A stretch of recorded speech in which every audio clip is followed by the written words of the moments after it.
This is KUGAN CASSIUS for iFL TV in association with Macklin's Gym Marbella. We're in Hull here for the final press conference for Rumble on the Humber, fighting on the bill this weekend. Dillian, the villain, Whyte. How are you? I don't use that name anymore. Really? Yeah. The villain's gone? Yeah. You got a new one? That was a childhood name I had from a child, and I'm a man now. I don't use that name anymore. Have you got a name? Yeah, but just Dylan's cool. Dylan's cool. Dylan's cool. Dylan's cool. You seem quite relaxed and, well, you seem quite happy up there and, you know. You know me long enough. Listen, yeah. I'm happy when I'm fighting. When I'm not fighting is when I'm sad. When I'm boxing and fighting, I'm happy. You know, and I'm back in Sky Sports. I got a big fight at the end of the year. I got a couple fights in between I got to focus on, but I'm happy. I'm happy. Let's talk about your opponent for this weekend in Hull. We know that Costa obviously went, I think, 5 rounds with David Price in Germany. 6 rounds, sorry, with David Price in Germany earlier on this year. How much have you seen of him apart from that?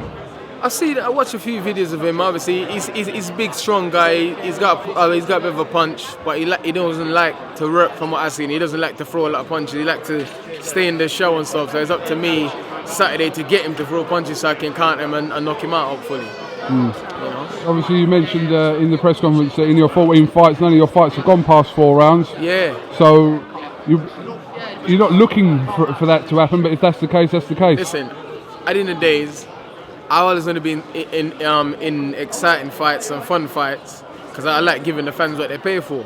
But I got to think about me also now at this stage of my career. I got big fights coming up. So if I get rounds, I get rounds. If I get a knockout, I get knockout. You know what I mean? Obviously, it's the first fight of my new trainer, so I want to do whatever he wants me to do, whatever he said I should do. So if I knock this guy in the first round, so be it. If I knock him out in the 8th round or the 6th round, I'm definitely going to knock him out in 1 round. I don't know which round, but, you know, we'll see how it goes. Obviously, you're working alongside Jonathan Baggs now. I'm assuming this link come obviously with your connections with the Klitschko camp, etc. Yeah. But how long has this relationship been going for? You know, I met Johnathon a couple of years ago when I sparred Vladimir. We went to sparring Vladimir for the first Provoking fight that got delayed or something. I was working with Vladimir for that fight, and then I just asked JB for give me a little bit of pad work or something. Because I had a fight coming up. No, I never had a fight. I just wanted to give me a bit of pad work because I like what I see him doing with Vladimir. He took me on the pads and then we just made a bond from there. And I said to him when I'm ready, I'm going to reach out to you. And then the perfect timing's here, so I reached out and we've been training for the past 3 weeks. You know, and he's my new trainer now, so you know it's all good, man. Does that mean you're going to have to situate yourself away from England? Obviously, if you're going to have a training relationship with I'm 100% serious and focused about my career. So if that means I got to go to if that means I got to go to space to prepare, then so be it. You know, I don't mind it. You know, wherever he thinks is good to do training camp or whatever, I'll go there. The next 10 years of my career, I'll do whatever I have to do to get to where I need to be. So wherever he wants me to go, I'll go. So we know obviously you'll be fighting this Saturday, and then you've got a date penciled in for September the 12th as well. Like I said, you wanted a couple of fights before the big one in December. Yeah. So that's the case. Yeah, I wanted a couple of fights. I mean, obviously, I had a 2-year suspension. Then I broke my hand, so I'm not going to go into, you know what I mean? I'm not going to go. I'm not silly. I'm not going to go into a hard fight like that, coming off a 5-month layoff plus a 2-year layoff. So I wanted some warm-up fights. And then I'm not going to do what Kevin Johnson did. Didn't fight for almost 2 years and going against Joshua or 1 year or whatever. I'm going against Joshua and get blown up. I'm not silly, so I want to make sure when I get in there, my tools is sharp and I'm ready, because I'm not going there to get paid and take part. I'm going there to win that fight and knock him out. Obviously, the Joshua fight is, you know, towards the end of the year, but judging by what we read from your social media, this seems like it's very personal to you. Is that the case? No, it's not personal to me.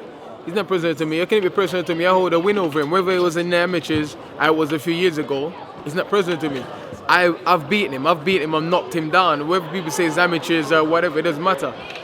It's personal to him. Whenever you mention it to him, he gets angry. I don't get angry when his name's mentioned to me. I just don't like him thinking he's better than other people and taking a piss. That's all. It's not personal to me. And in a few short months, we're gonna settle the score.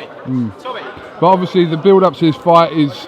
It just seems like possibly we haven't really seen Joshua's other side to him yet, and people are saying that in the build-up that you may unlock them boxes where Listen, we see a different Joshua that's as rubbish. well. He's from Watford. He's not from London. When have you ever heard of a hard man or a bad man come from Watford?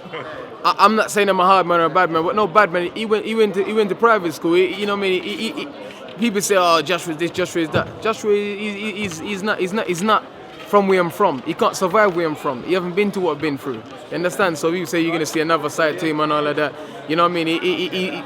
Listen. Anyway, listen. It's all cool. It's all cool. It's cool. I was only referring to the way that obviously in press conferences where you know what Joshua's conducted himself. Kevin Johnson came over and offered something else. I'm not about in the build-up to the fight. I'm talking about specifically in the fight.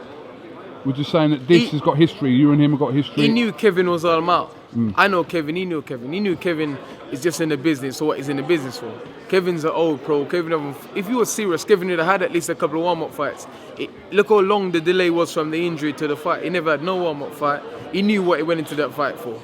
You know, he was just trying to talk the fight up and make the fight be a big fight. That's all Kevin was doing. At the end of the day, you're what you are. If you're a certain way inclined and somebody say something to you, you're gonna respond. You're not gonna say if someone's cussing and slagging you. If you're not gonna sit down and say, oh, yes, yeah. You know, listen, we'll see anyway. I'm not gonna do a lot of talking. You know what I mean? We're going to train and work hard. I'm going to do my talking with my fists and whenever he signs for the fight. I've already signed for the fight. I'm waiting for them to sign. I signed months ago. I'm waiting for them to finalise the paperwork. So I'm waiting for them to sort everything out. Okay. Obviously, there was talk about you possibly fighting Gary Cornish at one point for the British title. He's going to fight him for the Commonwealth title now. What do you make of that fight between Joshua and Cornish? That fight won't go around. Joshua knocked Cornish out in under a round. Gary... Come on, look at the press conference. Gary Cornish was nervous. Gary Cornish was getting out of breath just standing in front of Joshua. Gary Cornish refused to fight me. You know what his excuse was? Why is he going to get knocked out for 10 or 20,000 when he can get knocked out against Joshua for 80 or 100 grand? It makes sense. It makes business sense. You're going to get knocked out either way, so you might as well get knocked out for more money. So, you know, I understand it's just business. But the fight won't go around. If that fight go around, it's an underachievement for Joshua. That's how confident I am Joshua's going to knock him out in a round. Okay. But obviously you were adamant that your fight with Joshua needed to be for a vacant British title rather than them not fight for... I'm the mandatory challenger for the British title. So if he wants it, he's got to go for me. Tyson Fury vacated for me to fight for it. So if Joshua wants it, he's got to go for me. And then hopefully in December the 12th, I'll be the British and Commonwealth champion and WBC international champion and whatever champion. So we'll see. Just finally, let me ask your opinion about Klitschko and Fury. Obviously, they had their press conference recently in Dusseldorf, and Fury was being Fury, and you know, I'm sure they were going to have fun and games leading up to that. Tyson's funny. Tyson's funny. Tyson is always very, very bright and very colourful. You know, Vladimir is just a bit more business-like. You know, what I mean, he's very strategic in what he says and does. But, you know, I'm expecting a good fight. Hopefully Tyson can prepare, ready to fight, because Vladimir will be prepared. You know what I mean? Vladimir is strong. Tyson Fury is young and hungry, but Vladimir is also hungry and he's experienced. And, you know what I mean? They're both big guys. They both carry power, but, you know, Vladimir's got their edging power. And Tyson's going to come in hungry and want to put on a good show, because I know Tyson. I spar Tyson. Tyson wants to prove that he's the best heavyweight in the world, and Vladimir is the best heavyweight in the world. So it's gonna be a great fight. I just want to see somebody get knocked out. That's all I want to see. I'll be there. Trust me, I'll be there in the night, cheering. You know what I mean? I just want to see a good heavyweight fight. All right. Well, listen, job to do. Come Saturday night for yourself before ahead of anything else. So best of luck and look good doing it. Thanks. All right. KUGAN, CASSIUS, Dillian Whyte, IFL TV. Thank you very much. Nice one, pal.